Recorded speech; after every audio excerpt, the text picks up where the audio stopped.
Episode 8, The Empty Promise of a Home. Returning from the high-stakes pressure of the boardroom to the cavernous silence of her mansion was always a jarring transition for Varuni.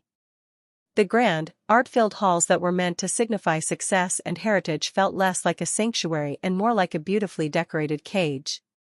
Home was supposed to be a place of comfort, of shared laughter, of warmth. Her house was just that, a house. An empty promise of a home.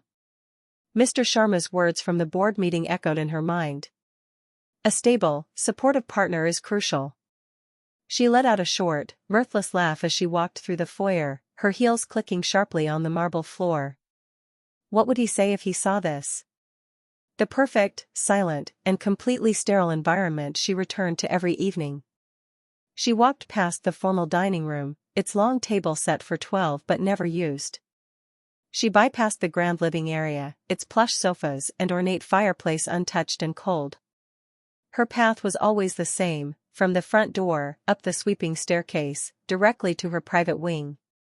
It was a well-trodden path of solitude.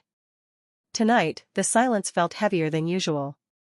The confrontation with Mr. Sharma had drained her more than she cared to admit.